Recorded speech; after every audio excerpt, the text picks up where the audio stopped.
Then the next thing is when people get divorced. I truly believe that a lot of relationships, if they were getting professional help, can be fixed. And they would actually stay together and they'd actually commit to continuing taking the counseling because it actually helps them. But most people, the stigma in society, oh, you're going for marriage counseling? Oh, you guys must be fucked up. You're trailer trash or you're toxic. No, everyone fucking should be. I believe that everyone should be taking counseling. I think it's just a healthy thing to talk things out. Absolutely. Even if your family is perfect, there's nothing wrong. There's nothing negative in it that's going to come out, right? So worst case scenario, you learn how to be a better communicator. Oh, yeah. no. And also you'll learn more about yourself. Work on yourself. Yeah. That's the best You part. actually end up learning who you really are more so. And that can only make the building blocks of your life become more stable. So as you move forward, you now understand yourself better instead of doing hit and misses and just kind of struggling all the way through life, right? Like in the dark. So same thing goes like when it comes to this thing about transgender. I sympathize with them. I know a lot of people who are transgender. A lot. There's actually a TV sitcom that I'm working on that I actually created, and we're working on the pilot right now, and it has to do with transgender people. Cool. What I don't agree with is, first of all, forcing the ideology on everybody else, and everybody else must accept 1,000%. Secondly, having this kind of like this carte blanche where, oh, if the person thinks that there should have been this gender, okay, we just go with it. No, he's 13 years old. Fucking like talk to him. Let someone who's professional talk to him. What's the rush? Wait, talk it out. Let's see. Maybe at the end it is determined, yeah, that it is the best thing. Okay, but at least we had a professional who spoke to this individual. But if there's a case of the person suffering from something, whether it's depression or whatever, or they have some kind of a mental disorder, let them get help first. Let them get cured, let them get better, and then let's see what their view is after that. Don't just take someone's fucking word for it. That's insane. That's like basically saying that whatever that person feels, we truly trust it's the best for them. No fucking way. No way. If I feel that my 10-year-old should be allowed to drink and drive, does that mean that it's good?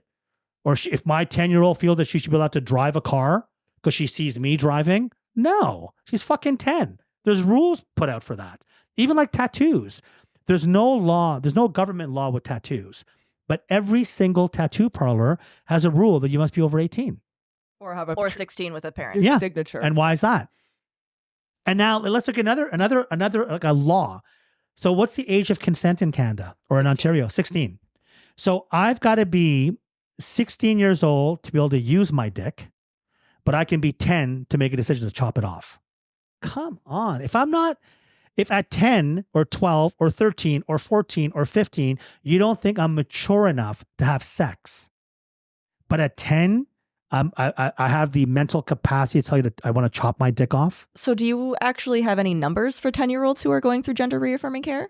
You know what? If we had discussed this earlier that we're going to be having this topic, 1,000%, because I've done the research before. And the numbers are right now through the roof. At that age, yes. But I don't know of many children that are allowed to go through that gender reaffirming surgery prior to, I believe it's 16. No. The laws have changed now. So at 12, the Trudeau government passed the bill that at the age of 12, they no longer need consent at all. Yeah, you can go on to like the hormone blockers and stuff like that. And surgery, because the government pays for the surgery. So doctors are checking it off because they make 60, 80 grand every surgery. It's a cash cow for them. So the numbers, and I'll pull up the article next time and we can have you come back again, but the numbers have gone through the roof in every year. It's not just doubling. It's going crazy because there's any time that it involves money to be made. Like these doctors don't give it. Yeah. You think that doctors care? Yeah. These are the same people who created this whole fucking opioid fucking episode that went around. And the drug manufacturer Purdue was behind it. The Purdue family, they're worth billions. And in the US, they were paying doctors to just repeat the prescriptions to get people addicted on opioids. Yep. So it's doctors and they swear an oath when they become a doctor. Yeah. Their oath is to fucking money. Well, we talked about not all. We talked about it last time where my dad's takes his prescription plus his girlfriend's prescription. It works out to be about 160 to 180 perks a month. I've reported him personally to his doctor last April, reported him again in December, and he's still getting a prescription. Like right away, the doctor should have called and said, hey, we're going to start weaning you off, maybe putting you on methadone. Nothing. Same amount, same quantity. Yeah, but Nikki, that's the case everywhere. Yes. It's not just her dad. And I have, because I work at a dispensary, right? So I have like little old ladies that'll come in and they'll tell me like, the doctors have me on this heavy medication, but now I find like I like this is hurting or this other problem's happening. I'll give them CBD cream, and these women, these guys with Parkinson's that are shaking all the time, they're back to normal in about 20 minutes. But when they ask their doctor about it, their doctors all tell them, oh, I can't talk about it. Because when they sign their oath, they agree that they're not going to promote things like holistic medication. Yeah. It's a circle. And you have to keep in mind as well, too, that when it comes to medication that's being prescribed, you're never, ever going to find medication that's given to an individual as an ailment that's going to cure the ailment. Yeah. So if you've got diabetes, okay, we're going to give you medication that's just going to keep you alive. The minute you stop, you're going to be at risk of dying. Yeah. If you have high cholesterol, if you have a heart disease, never are they going to give you a prescription where, okay, you take this for 6 months, you're fucking cured. No, you have to take this prescription for life. Why? Because there's money in it. For them to give you something, if you've got whatever the fuck you have, and here's a pill, you're going to be okay. No, there's no money in that. Why do you see every single fucking late night commercials about some new fucking medication? Like, do your legs move when you walk? Yeah, but do they move one after the other? Yeah, it actually, do they move faster when you're running? Yeah, they actually do. You might need this. What the fuck? So the pharmaceutical companies are in bed with the government, who are also in bed with the doctors. How can you beat that system? You can't. Yeah. So now with this new thing, when it comes to this surgery, this gender surgery, and you should look this up, the amount of money that the doctors get paid is astronomical. And who's paying for it? We are, the taxpayers. So it's not as if it's private, it's public. So all of these younger children who are under the age of 18, they're not paying a nickel out of their pocket. We're paying for it. So why would a doctor who does these surgeries say no to them? If he's getting paid 50 fucking grand, 50 grand, it's not a small amount. Mm-hmm. You do 2 of those a week, it's 100 grand. That's over $5 million a year, aside from whatever else he does. Mm-hmm. What if he does 3 a week? What if he does 10 a month? That's money. Yeah. They're not doing it for free. It ain't OHIP covered. Where you just fucking, if you go into a walk-in clinic, you got a cold, someone sees you, whatever, blah, they swipe the OHIP card's a credit card. You guys know that, right? Yeah. So it's a credit card for the doctor. This they get paid directly, 60, 70 grand, whatever the amount of money. So if you are a doctor and you're able to, because of your qualifications, do these surgeries, and they're coming to you like that, and the qualifications is you having a session with the individual for 15 minutes, and you're just checking off, yep, I think this person's of sound mind. I agree with them that they're a female. We're going to do the surgery in 2 weeks. And you're going to get paid 50, 60 grand. Are you going to say no? You might say no, but that's because you're ethical and you might have morals. Yeah. But I'm sorry, like you said, capitalism. Yeah. It is what it is, man. That's why the world now is so divided, where the rich are way richer. The middle class is getting eradicated. That doesn't even exist anymore. And the rich, like I was reading this thing earlier today. Everyone shops on Amazon, right? Unfortunately. I don't know one person who doesn't. Do you guys know that? I'm going to tell you guys the exact number because I like to quote facts. And you know what? I didn't even know this. Okay.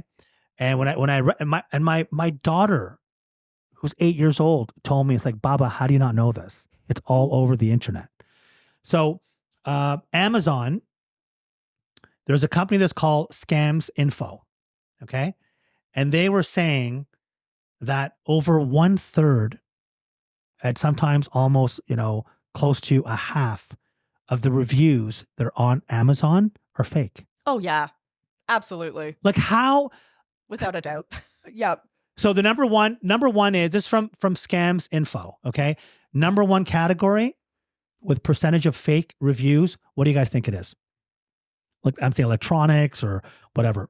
What category do you think? So if you say computers, women's clothing, garden, outdoors, men clothing, musical instruments, books, baby I'm products, gonna say like large furniture appliances. and stuff like that, or like home houseware stuff. Okay, Nikki, I think electronics. Clothing. what's that? Books, Oh, interesting. 37.2%. And guess what's number 2? Baby products. Yep. Oh. 34, almost 30, it's 34.9. So That almost sadly 35. makes sense. Isn't that insane? Well, like I think, like I don't know. I found that when I first started using Amazon, I could be wrong, but I found when I first started using Amazon when it was first launched, it was like premium vendors. But no, now, so sorry. No, when Amazon first launched, it was Indigo in chapters. Yeah, I was gonna Well, say I it was they just sold mean, books. when I'm talking about like Amazon Prime, like one day delivery, Amazon Prime. Like- When that came to be, parents' garage. when that came to be, I found their vendors were a lot more authentic. Like there wasn't a lot of no-name vendors, would I say. Now I find when I go on, it's almost like a Wish format. Yes, you get your delivery the next day, but the quality of product has completely just dropped. So I found that like, even though people could sell on Amazon, I found it's like the quality of it is completely gone Well, downhill. because most of the stuff on Amazon, you can get it on AliExpress, Alibaba. So Yep. if I wanted to, let's say like, someone's got like 10 grand to invest. One of the smarter things to do is you can actually go online and figure out what are the top products selling on Amazon. Let's say you do a search of between $1 and $4, right? You can then get the stuff from AliExpress and do drop shipping. Literally, you don't have to even receive anything. It's all done through a company. And you copy the ad format from the person who's very, very successful, copy their fucking video, all of it, and you have a store now. And you're competing with them. And then these people, the ones who've been doing it for a while, they pay for these fake reviews. And you would think Amazon being, Jeff Bezos being one of the richest men in the world, you think he'd be policed a little bit closer. But no. So again, that kind of stuff, fuck it, right? They don't care. But if you run like a fucking Maw cupcake store and some jackass walked in who was a fucking dickhead and was rude to you and leaves a negative review on your thing and does it every fucking day or gets his friends to, now you go out of business. Yep. It's just fucked up, right? So again, it's not a level playing field, right? So same thing, going back to what we're talking about when it comes to medication, you're saying about your dad, there's a lot of people that have now become addicted to the medication. And whether they need it or not is no longer even relevant. Like a lot of them don't even need that medication anymore, but the doctor just keeps renewing it and renewing it. Yeah, this and was renewing for a it. back injury that happened, 2009? Yeah. Jeez. Maybe That's like 2010. Definitely 15 years before ago. 2010. Yeah. Like you would think by now they would have told him to go in for physiotherapy and it all was this shit, right? And it was because he was taking them for when he was at work. Like if it got bad and seized up, he could take one so it could calm down a little. But now he's not even working. He hasn't been working since 2000. He stopped working in 2013, went back in 2016, stopped working in 2017, and has went back. Do you know that one of the biggest problems when it comes to these types of prescriptions is people sell them? Oh yeah. That's, Oh yeah. So, because they got on it, the doctor keeps renewing it. They're like professional opioids. drug dealers. Yeah. And no, but I'm saying the people. So like if your dad wanted to, he can sell his perks. Oh yeah. They're And that's like what people do. running pop is like 10 a pill. Yeah. Brampton, So anyways. opioids, the same thing. People who got the prescription of it, they don't take it anymore, but they still go back in every month to get a refill and they sell it. And the doctors just still, even though you would think that they would call the person in, do a physical evaluation to see if the person still needs this or not. No, just quickly renew. The Thank best you. part Thank is you. my dad has agoraphobia as well, so he doesn't leave the house. So the doctor literally has to come to his house. The doctor has seen him in his state, and still, like, it kills me. Like, granted, I don't want to. He is a good doctor. He helps me with my bipolar and everything, but that's kind of why I decided to just stay away from anything that would help me with my retention focus, like Ritalin or stuff like that, because I didn't want to get in that cycle. So that's why I use CBG. That's what I'm smoking now. But I found that just taking the it's an anti-epileptic drug. It's a non-addictive drug, but that's what helps with my range in my bipolar. Yeah. Because that's a chemical imbalance. I can't change that necessarily. But he is a good doctor. I don't want to like brandish him as bad. He's an okay doctor, but I just think it's like you said, they make so much money, they lose their why they got in the job in the first place. That's what happens. It's also as well because I don't believe that they're being regulated enough. right? So too. if you're going to hold people accountable, then they are going to be a little bit more aware of what they're doing. But I don't really think it's being regulated that much. We are so used to being over medicated. The U.S. is one of the most over medicated countries in the world, and they use their fucking people as guinea pigs. Like, first of all, they shove the worst quality food down their throat. And then these people are fucking obese, have all kinds of illnesses. And then in order to help them with that, they're now on a prescription for life. So people have like 10 different pills that they pop. But meanwhile, the same shitty food is still available. Like, you're not fixing any problem. You're just masking it. They're putting a Band-Aid on top of a Band-Aid. Yeah. Like, if they were to really change things and hold these huge corporations liable with the quality of food, now people won't have as many ailments. Now you won't have that many people being addicted to medication. But where's the money in that? Well, it's also shady because like I've also learned too that apparently in like World War II, milk things were made out of milk, like dried potatoes, so it's easy for like them to ship shit over to soldiers. So all these rich people invested in all these dairy farms, and then when World War II ended, they were like, fuck, what are we going to do? Milk's actually not as healthy as people think it is.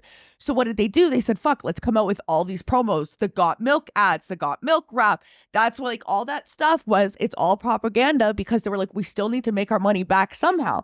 Same with like, specifically in the States, they did like, I think it was maybe, I want to say the 80s.